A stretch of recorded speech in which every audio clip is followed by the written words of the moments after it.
e muito comentados durante as audiências públicas do orçamento. Mas a gente sabe que o Estado precisa de parceiros e tem se consolidado aí parcerias importantes através de organizações sociais, organizações não governamentais, e o fortalecimento do terceiro setor é um dos principais pontos também tratados pelo orçamento para que essas instituições consigam, junto com o Estado, chegar onde não é possível, portanto, através dos gestores públicos. Para isso, para a gente entender todo esse cenário e como esse trabalho é importante através do fortalecimento de instituições do terceiro setor, a gente vai conversar agora com o Rogério Silveira Pereira. Ele é presidente da ONG AAPP, que é a Associação Amamos o Próximo. Fala com a gente ao vivo. Obrigado por você conversar com a gente, Rogério. Eu queria primeiro entender um pouco da história da associação e o quanto o fortalecimento do terceiro setor, no caso da sua instituição, é relevante para atender pessoas que muitas vezes não conseguem amparo em lugar nenhum.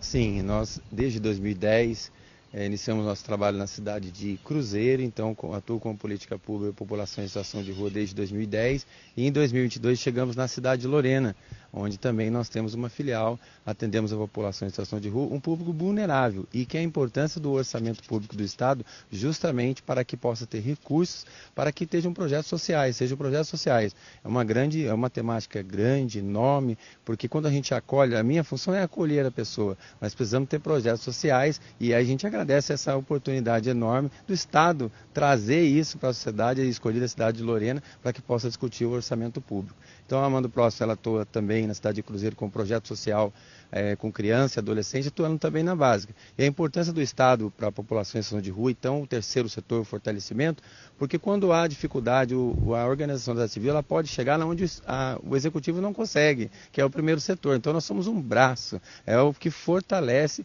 o poder público para poder atender esse público vulnerável.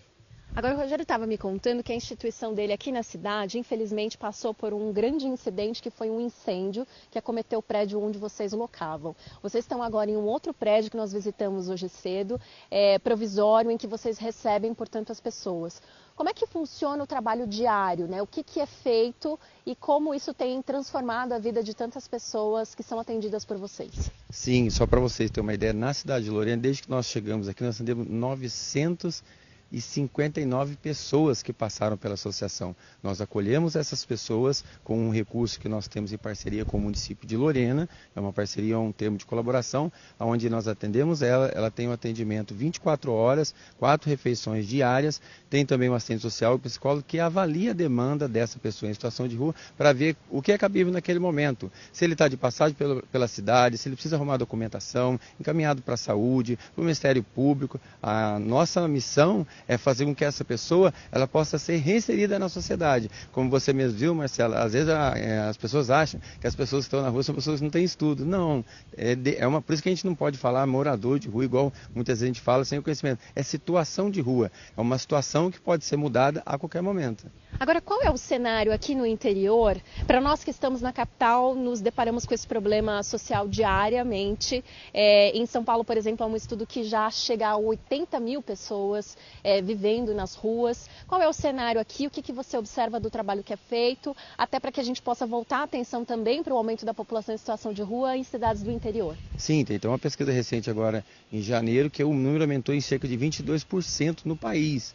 Então, isso acaba no estado de São Paulo, é o maior, o número de pessoas em situação de rua é no estado de São Paulo. Por exemplo, eu estou na cidade de Cruzeiro e Lorena e isso repercute de fato no número de atendimento, que a gente tem um sistema onde tem o cadastro de todos e nosso diagnóstico, o número tem aumentado. Depois do Covid, o número de população em situação de rua aumentou ainda mais. Então, por isso haver necessidade de recurso público para que a gente possa, não só municipal, estadual e também federal, para que a gente possa alcançar com êxito, porque é uma demanda grande, não é uma demanda pequena e é importante também que tenha recursos para a básica, que a gente fala que o nosso está na proteção social de alta complexidade. Então, até que tendo proteção também na proteção social básica, é para que a pessoa não venha. E quais são os principais índices? A gente muitas vezes acha que é só o desemprego, não é, desavença familiar, o problema com drogas e depois o desemprego. Então, esses são os maiores índices que levam a população em situação de rua a ficar vulnerável. Agora, para você, o quanto esse encontro com a Alesp vai ser relevante, como esse diálogo se transforma quando a gente começa a pensar nas demandas, nos problemas e no que pode melhorar juntos? Sim, Marcela, por que é importante? Porque a nossa fala é a fala da população em situação de rua. E até possível vou trazê-los também, porque é importante eles falarem, como você pôde ver na nossa instituição hoje, eles têm essa necessidade de falar, de serem ouvidos. E quando a gente escuta eles, a Lesp está fazendo um papel diferente, porque ela dá oportunidade para que o cidadão possa fazer a diferença e ser um orçamento participativo. E se escuta, você pode fazer a diferença. Se você não escuta, você não consegue fazer a diferença. Rogério, muito obrigada pela sua gentileza de conversar com a gente ao vivo e também pela oportunidade de conhecer mais a instituição. A gente, inclusive, pôde acompanhar histórias em que foi possível aí destacar o quanto as pessoas têm reivindicado o seu direito de sobreviver e de serem, portanto, cidadão diante de uma sociedade que muitas vezes recrimina e discrimina. A gente vai conhecer agora a história do Faisal Mohamed Ismael. Ele tem 64 anos e é educador social, está em situação de vulnerabilidade, situação de rua e foi acolhido pela instituição AAPP. Vamos acompanhar. O primeiro desafio é a discriminação e a falta de empatia das pessoas em compreender o que se trata a pessoa em situação de rua.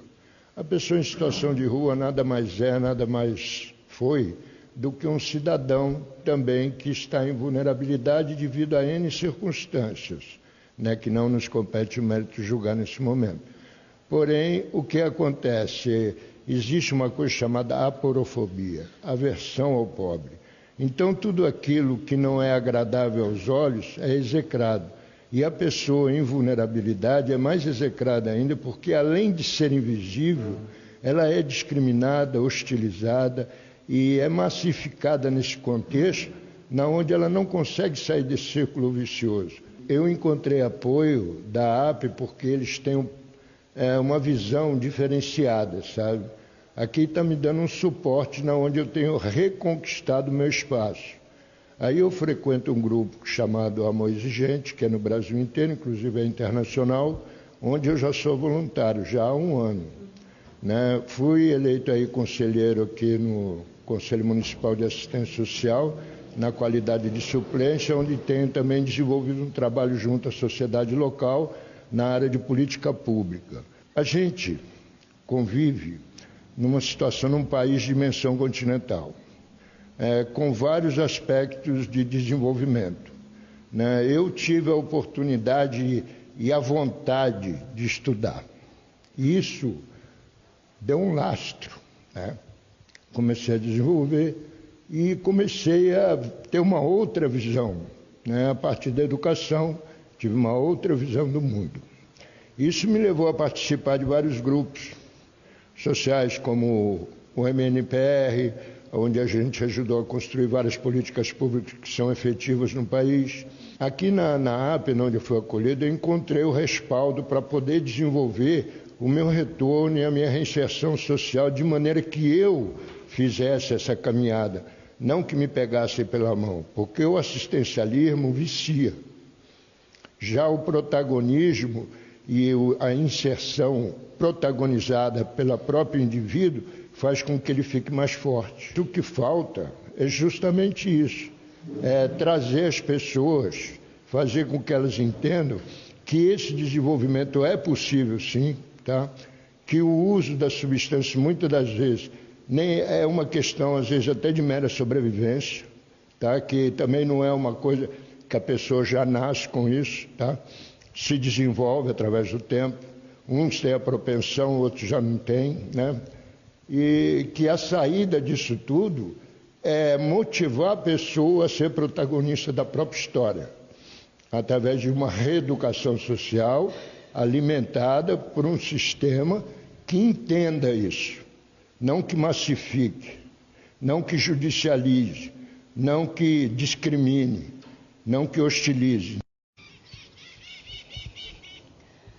A gente acompanhou histórias, relatos de pessoas comuns que, trabalhando todos os dias aqui na cidade, conseguem aproveitar e também esperar por mudanças aí, pelo crescimento, pelo desenvolvimento do município, da região, através de um trabalho diário que é feito aí por cada um, mas também com o apoio, com a participação política, o que acaba garantindo aí a consolidação de todo um trabalho, de todo um desejo da população. Mais de 85 mil habitantes, como a gente destacou, uma belíssima cidade, Se você não conhece, venha conhecer a cidade que fica aqui na região do Vale do Paraíba. Quero fazer uma correção, a gente conversou mais cedo com o Rogério Silvério e também ouvimos aí o Mohamed. Eles fazem parte da associação Amamos o Próximo, que é a AAP. Corrigindo, portanto, aqui a informação. A gente destaca esse assunto ao longo também dos nossos telejornais, na nossa programação, com mais imagens, belíssimas imagens da nossa histórias das pessoas com quem a gente conversou. Você vai acompanhar tudinho no jornalismo da Rede Alesp. Eu vou me despedindo por aqui de Lorena, Marcela Vasconcelos, para a Rede Alesp.